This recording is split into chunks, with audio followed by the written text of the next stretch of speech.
सत्संग विचार नहीं है अर्जिंदर जी, सत्संग एक प्रैक्टिकल का विषय है। सत्य ईश्वर है, जब हम उसका संग कर लेंगे अपना एक कोरोना है कि नहीं, कोरोना है कि नहीं? एक कोरोना है, एक करुणा है। अच्छा, जहाँ पे उस ईश्वर की करुणा है वहां पे कोरोना नहीं है। बात सीधी सी ये है, यही कहना चाहूंगा। सच्चाई। कब से कई बार आपसे बात किया, अच्छा लगा। अपने बारे में थोड़ा सा मेरे दर्शकों को बताएंगे आप? गुरु महाराज जी ने हमें बलदेवानंद नाम दिया है। अच्छा, और अपना कुछ भी नहीं है, सब कुछ गुरु महाराज जी का है जी। सर्वश्री आशुतोष महाराज जी, आपको बहुत समय से मैं विचार सुन रहा था जी कि संस्थान क्या कर रही है जी। अंडोमानिका में भूचाल आया, वहां पे सामग्री गरीबों को वस्त्र दिए गए जी। और काठमांडू में भूचाल आया, वहां पर गुरु महाराज जी की प्रेरणा और कृपा के माध्यम से वहां पर बहुत कुछ ऐसा प्रदान किया गया।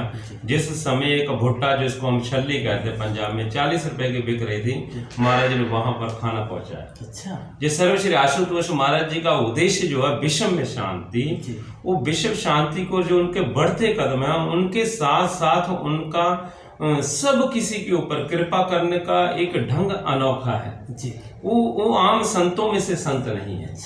गुरु महाराज जी खुद राज परिवार से हैं, तो कहने का भाव ये है कि हम वो ज्यादा डीपली नहीं जाएंगे। वास्तव में ये कहना चाहूंगा कि महाराज जी हम लोगों को जिसके संस्थान के नाम मात्र से ही हमें पता चलता है कि दिव्य ज्योति जागृति संस्थान जी, कि जहां पर दिव्य ज्योति हमारे अंतःकरण में, मस्तक के अंतःकरण में, यहाँ पे एक द्वार और त्रिकुटी महल 10वां द्वार भी बोला जाता है।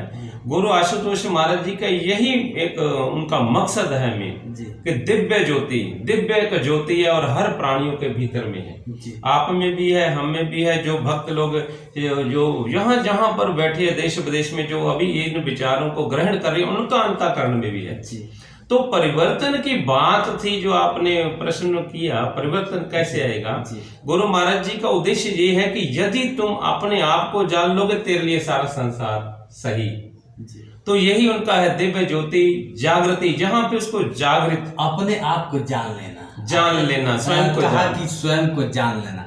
तो लोग दूसरे को जानने के लिए व्याकुल रहते हैं लेकिन अपने आप को कभी साबित नहीं कर पाते, ऐसा क्यों? इसीलिए तो भ्रम में पड़े हुए हैं जी। जो दूसरे को जानेंगे अपने आप को नहीं समझ पा रहे, दूसरों को जानने के मात्र से तो भटकना लगी हुई है जी। हमारे गुरु महाराज जी का उद्देश्य है यदि इंसान अपने आप को नहीं जानेगा तो दूसरे में नहीं समझ सकेगा। एक 10वें गुरु गोविंद सिंह महाराज जी हुए हैं, उनके एक शिष्य हुए भाई गनैया जी। जब उनकी गुरु के द्वारा उनके अंतःकरण में ज्योति जागृत हो गई तो उन्होंने अपने आप को जाना, तो वो सब में उनको देख रहे हैं। क्यों? कारण क्या है कि उनको वो प्रकाश, वो परमात्मा की छवि सब में नजर आ रही है। जो तुलसीदास जी कहते सिया राम मैं सब जग जानी, करो प्रणाम जोर जग पानी। रामचरितमानस में तुलसीदास जी हमें बड़े अच्छे ढंग से समझा रहे हैं कि सब में सिया राम को देखता हूँ। कारण क्योंकि पहले उन्होंने स्वयं को जाना और फिर सब में जाना। लेकिन एक चीज और सर, आपकी वाणी को मैं यही विराम करूंगा। क्या होता है कि लोग भक्ति में बहुत कम विश्वास रखते हैं और भी कहते हैं कि भगवान ये नहीं कहता कि आओ मेरे पास भक्ति करे, पहले कर्म करो। तो इसमें आपका क्या ख्याल है? कर्म करे तभी तो हम खाएंगे ना। मान लेता हूँ आपकी बात सही है जी। जिसको मगर लेकिन जिसको संसार कर्म कहता है जी, वो रजिंदर जी वो कर्म नहीं है, वो हमारा फर्ज है, हमारी ड्यूटी है। मान लीजिए कि किसी के बच्चे, उनकी पालना करना उसका फर्ज है। हाँ, ठीक, राइट, ठीक। और उसके बाद में जो माँ बाप है उनका सत्कार करना वो हमारा फर्ज है। मान लिया जी। कर्म ये है कि कर्म हमें भगवान से मिला था, कहते कर्मण्येवाधिकार से लेकिन हम कुछ करेंगे तभी तो अपने परिवार का जीवन यापन करेंगे। वो परिवार की बात आ गई, यहाँ पे भक्ति की बात आ रही है। वो आपका फर्ज है, वो किसी आपको फर्ज के लिए दिव्य ज्योति जागृति संस्थान फर्ज के लिए नहीं रोकती है। आप अपने परिवार की सेवा करें, बड़े बुजुर्गों की सेवा करें, परिवार की पालना करें, जो जैसा भी है, भाई के लिए भाई का कैसा व्यवहार होना चाहिए वो हमें संस्थान सिखाती है। जब हम राम राज्य हमारे जीवन में स्थापित हो जाएगा तो वो पता चल जाएगा कि एक भाई का भाई के प्रति क्या विचार होना चाहिए, एक माँ बाप के प्रति एक बच्चे का उनके लिए क्या फर्ज होना चाहिए। भाई की जो आप बात कर रहे हैं, एक भाई एक धन दौलत के एक भाई की हत्या भी कर देता है, वो भाई की बात कर, वो मूढ़ गया, अज्ञानी है। वो ज्ञानी नहीं, अज्ञानी है। हत्या भी कर देता है, आप जानते होंगे। हाँ, ये घोर पत्रिका में देखिए। ठीक है, ऐसा संसार में बहुत जगह देखा जाता है, क्योंकि जो भाई भाई की हत्या करे उसके पीछे लोभ है। अच्छा। और जिंदगी उसके पीछे मोह है, उसके पीछे स्वार्थ छुपा हुआ है। स्वार्थ तो सबके पीछे। आप उस स्वार्थ के कारण एक भाई भाई की हत्या कर रहा है। स्वार्थ तो सबके है सर, सबके साथ स्वार्थ है। तो स्वार्थ तभी जाएगा जब परमार्थ की ओर बढ़ेगी कदम। विश्व शांति को और सर्वश्री आशुतोष महाराज जी का कदम बढ़े है। वो यदि उन्होंने हमको हमारे घर में आकर के हमको अपनाया है, तो वो अपना सर्वस्व लुटा करके हमारे लिए आए हैं। तो जैसे वो परमार्थ के लिए चले हैं, तो उनका एक एक भक्त भी परमार्थ के लिए चल पड़ा है। जितने भी दिव्य ज्योति जागृति संस्थान में बहुत बड़ा परिवार है। आप नूर महल में देखिए, आप दिल्ली में देखिए, दिव्य धाम है, अनेकों जगहों पे आश्रम बने हैं, जो वहां पे महाराज जी के परिचय है, सब परमार्थ के लिए। आश्रम तो बहुत है बाबा, अगर देखा जाए तो आश्रम। कहने का भाव है कि जितने गुरु महाराज जी के आश्रम है दिव्य ज्योति के, जितने भी महाराज जी के सदस्य, महाराज जी के शिष्य भक्त जन हैं, उनका कोई सैलरी, कोई मंथली उनकी पे नहीं है। अच्छा। वो निस्वार्थ चल रहे हैं। आप कभी भी जाके आश्रम में भी आप इंटरव्यू ले सकते हैं, समझ सकते हैं, आप खुद प्रैक्टिकल कर सकते हैं। आश्रम कहाँ है आपके? महाराज जी के आश्रम कोई ऐसी जगह नहीं जहाँ पे नहीं है। जैसे जलंधर, फगवाड़ा, अमृतसर, पंजाब में अनेकों जगह, और फॉरेन कंट्री में अमेरिका, कनाडा, जो इटली, फ्रांस, सब जगह है महाराज। अच्छा। आपको वहां पे पत्रिका मिलेगी उनके ऑल वर्ल्ड। महाराज जी का नारा ये है, पूरे विश्व का नारा है जी। जेल में तक नहीं, जेल में, तिहाड़ जेल में ऐसे ऐसे खूनखार कैदी थे। जहां पर जो आपकी बात आई है ना, कि एक भाई भाई का कत्ल कर देता है ना, ठीक है ना, तो वहां पे क्या हुआ कि वो किसी कारणवश वहां पे जेल में चले गए, कुछ ऐसा कर्म किए, मगर गुरु आशुतोष महाराज जी की कृपा से वहां पर एक ऐसी दिव्य घटनाएं घटी, को ऐसा आमंत्रित किया गया दिव्य ज्योति जागृति संस्थान को, जो हमारे स्वामीगण, हमारे गुरु भाई वहां पे गए, उन्होंने विचार दिए, सत्संग विचार। जब उन्होंने विचार लिए और विचारों को जब अपने अंतःकरण में धारण किया, उसके बाद उनके विचारों के साथ उन्होंने प्रैक्टिकल किया। जब अपने अंतःकरण में उन्होंने उस ईश्वर को देखा, तो सहरसा जिला का एक उदय नाम का व्यक्ति है, मैं वहां गया हूं आनंद नगर में, तो उनकी भावना थी कि जब मैं बाहर जाऊंगा ना, जिसने मेरे को जेल में भेजा है, मैं उसको बहुत मारूंगा, जहाँ उसका ये कर दो वो कर दो, उसके मन में ये थी। मगर जब गुरु आशुतोष महाराज जी की कृपा से उन्होंने ज्ञान प्राप्त किया, और वो उनके पास जाकर हाथ जोड़कर कह रहा है कि जो कुछ हुआ सो हो गया, मैं तो ये कहूंगा कि हमें जीवन मिला है, उस भक्ति की ओर चलो, उस ईश्वर को प्राप्त करो। कैसे बदल गया वो? सत्संग सभी लोग करते हैं, बहुत तमाम संस्थाएं हैं। सत्संग विचार नहीं है अर्जिंदर जी, सत्संग एक प्रैक्टिकल का विषय है। सत्य ईश्वर है, जब हम उसका संग कर लेंगे, अपने अंतःकरण में उतर जाएंगे, उसको सत्संग कहा। महाराज जी का कहने का सीधा उद्देश्य है कि हम अपने विचार को अगर सीधा नहीं करेंगे, अपने आप को जब तक नहीं पहचानेंगे, तब तक सत्संग मीन्स जीरो है, जीरो है। क्योंकि तुलसी अपने कबीर जी कहते, जल जाए ऐसी सत्संग जहां न चर्चा नाम की। महापुरुष ने कहा कि ऐसी सत्संग जल जाए जहां पर ईश्वर की चर्चा नहीं। सत्संग का मतलब केवल विचार नहीं है, सत्संग का मतलब सत्य के साथ जुड़ जाना। अच्छा, इसका ज्यादा समय ले लिया आपका। इस कलयुग में और लोगों को क्या उद्देश्य देना चाहेंगे कि किस तरफ ज्यादा रुझान होना चाहिए लोगों का? उद्देश्य मेरा आज सभी भक्तजनों को, जितने भी परमात्मा के ईश्वर की संतान है जी, आज सबके लिए मेरा हाथ जोड़कर यही विनय है कि उस ईश्वर की जी, अगर हम आराधना करेंगे तो हम सेफ हैं, हम सही हैं। क्योंकि अभी आपने पिछले कली काल में देखा है, 1 साल से मार्च में हम देख रहे हैं कि ईश्वर की एक ऐसी घटना घटी है जो कोरोना काल में सबके ऊपर बीत गया। कोरोना तो अभी चल रहा है, अभी भी चल रहा है, मगर अभी वैसे भी भक्त लोग जो बचे हुए हैं, जो अंतःकरण में गए। कहने का भाव है कि बाहर से अगर स्प्रे कोई करता है ना, जहरीली गेहूं को या धान को या सब्जियों को, तो बाहर के जो कीड़े होते खत्म हो जाते हैं, जो अंतःकरण में चले जाते हैं, जो जीव आत्मा होती है ना, जिसके लिए सब्जी की प्रफुल्लता होती है, तो बच जाते हैं। तो इतना ही उद्देश्य देना चाहूंगा, अपने अंतःकरण में जाइए,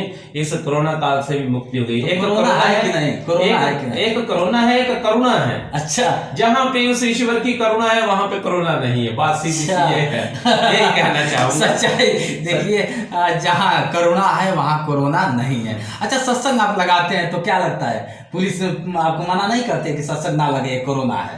उनको उनका कार्य उनको करने दीजिए, वो भी समाज सेवक है। बाबा कभी कभी लाठी चार्ज हो जाता है, इसमें आप क्या कहें? कोई बात नहीं, कबीर जी पर भी तो होते थे। उन्होंने इसलिए कहा है, कबीर खड़ा बाजार में सबकी मांगे खैर, ना काहू से दोस्ती ना काहू से वैर। हमारा तो काम उद्देश्य है अपने ईश्वर के हैं, और उसने उद्देश्य देना है शांति स्वभाव से। हमारा तो मार्ग ही शांति का है।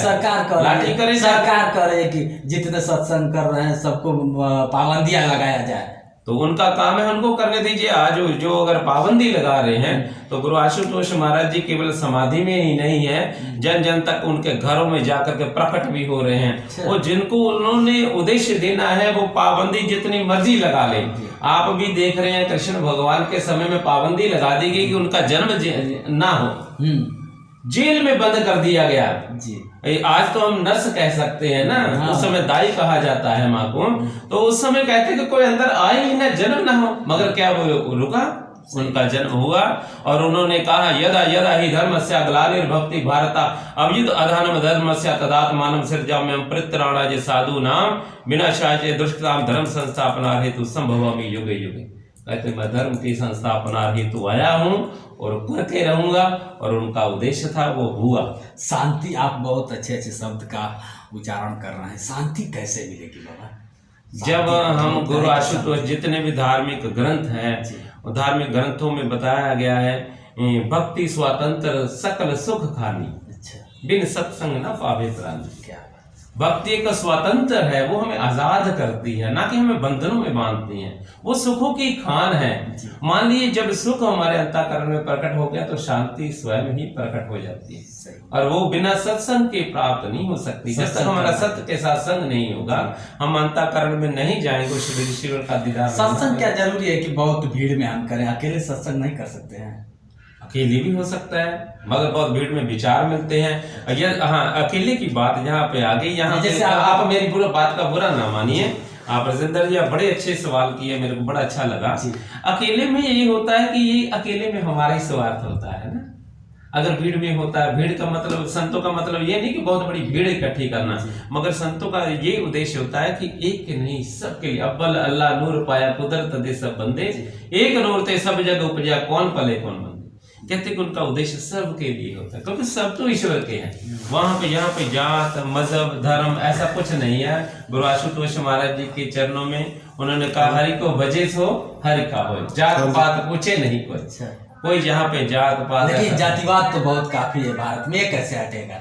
ये हटेगा तभी ही जब हम अपने अंतःकरण में उतरेंगे। बार बार वहीं पे ये चीज सवाल आता है। अच्छी बात है, क्योंकि जात पात ये देखिए, एक बार सुनने में आता है कि रामानंद जी नीचे सीढ़ियों से उतर रहे थे, वहां पे दो भक्त आपस में झगड़ा कर रहे। वो कह रहा मेरा राम बड़ा, दूसरी तरफ कहता मेरा कृष्ण बड़ा। वो दोनों आपस में मतलब हो रहा है, एक नफरत की दीवार पैदा हो रही। स्वामी रामानंद जी बीच में आए, भाई क्या क्यों लड़ रहे हो? कहा जी मेरा राम बड़ा है। अच्छा तेरा राम बड़ा है तो रुक, हाँ तू क्यों लड़ रहा है? तो बोला कि मेरा कृष्ण बड़ा है। बोले कि तूने कृष्ण को देखा? कहा नहीं। अरे तूने राम को देखा? कहते नहीं। कहते फिर झगड़ा ही क्यों कर रहे हो भाई? जब दोनों देख लोगे तो आपका झगड़ा खत्म हो गया। मीरा जी कहते हैं उन्होंने जब उनको रविदास महाराज जी नहीं मिले तो उस समय उनके मन में यही था, मेरे तो गिरधर गोपाल दूसरा न कोई, मेरा तो वही और तो दूसरा कोई है नहीं। जब रविदास महाराज जी के द्वारा उनके अंतःकरण में ज्ञान के द्वारा उन्होंने अंतर में देखा, तब वो कहते पायो जी पायो मैंने राम रतन धन पायो। झगड़ा खत्म हो गया उनका। तो रविदास जी तो गए नहीं, उनके कटौती में ही गंगा जी आ गई, इसमें क्या कहेंगे? देखिए जो जाकर गंगा स्नान कर देते हैं, लेकिन हम सिर्फ तन को जोड़ते हैं, जो हमारे अंतर आत्मा में मन चलती है उसको तो नहीं धो पाते। वो तो मैल की मैल ही है। लोग कहते हैं ना गंगा स्नान मुझे करना है। वो बात आपकी दुरुस्त है जी। जो यहाँ पे जब भी इस धरा पर जी कोई भी शक्ति आई है जी, बहुतों ने, किसी ने दास कह दिया, किसी ने गुरु कह दिया, किसी ने भगवान कह दिया, वास्तव में वो भगवान का ही रूप होते हैं। तो जहाँ पे भगवान है, क्या उनके पास गंगा नहीं आएगी?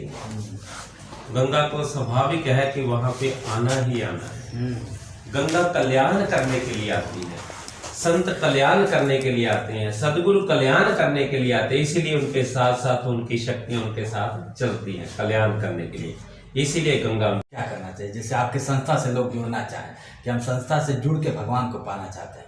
हाँ, उसका बड़ा सरल सा तरीका है। कोई ऐसे नहीं है कि वहाँ पे हम जाएं कुछ ये दक्षिणा भेंट करें, ये करें, वो करें, ऐसा कुछ नहीं है। गुरु महाराज जी की संस्थान है दिव्य ज्योति जागृति संस्थान, खुली किताब है जी।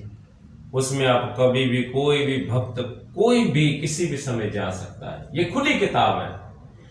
आपको केवल मात्र वहां पे जाना है। अगर वहां पे कोई भी नहीं है, उनके जो भक्त लोग हैं, आप उनसे संपर्क करिए और वो हमें बताएंगे। जैसे हमने कुछ लेने जाना है ना, तो हमें शास्त्रों के अध्ययन यानी शास्त्रों के द्वारा पता चलना चाहिए सत्य क्या है और झूठ क्या है। जैसे आपने स्वामी जी से एक प्रश्न किया, संत तो बहुत है ना, एक दूर से देखेंगे कि डाली पे कोयल बैठी और कौवा भी बैठा, तो दोनों एक जैसे है ना। मगर कैसे पता चलेगा वो सही है?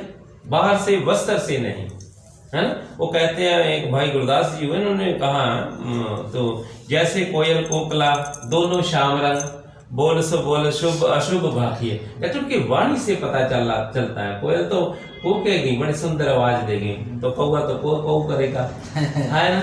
तो इस कारण से यानी संस्थान में आप जा सकते हैं। बड़े गुरु महाराज जी की दया से दिव्य ज्योति जागृति संस्थान सबको मंत्रित करती है। और जहाँ पे ये मैं अपने दर्शकों को ये बताना चाहूंगा, दिव्य ज्योति जागृति संस्थान ही एक ऐसी संस्थान है यहाँ पे अंधों को भी ईश्वर का दीदार होता है। लंगड़ा भी चल के पहुंच सकता है उस ईश्वर के घर में, बहरा आदमी भी उसकी ईश्वर की वाणी सुन सकता है। दावा आप कैसे कर सकते हैं? क्योंकि मैंने ये दावा किया, इस संस्थान में वैसे नेत्रहीन भी है जिन्होंने ईश्वर को देखा है। अच्छा। आपको उनसे भी संपर्क कर सकते हैं। वो खुद दावा करते हैं कि हमने देखा है। अगर हम दावा करते हैं हमने देखा, तभी दावा कर सकते हैं। हमने कहा कि मैंने गुड़ खाया, जिंदगी आप खाओ, मैं आपके लिए लेके आऊं, आपको खिलाने के लिए तैयार बैठा हूं, तो जब आप खाएंगे तभी आप कहेंगे मीठा है। तो यही है दावा करने का मतलब है कि जिसने देखा, जब जानिया। कबीर जी ने कहा मैंने जाना है, जब जाना तो मन मान्या, मन मान्या तो लोक ना पतीजे, लोक ना पतीजे तो हम क्या कीजिए।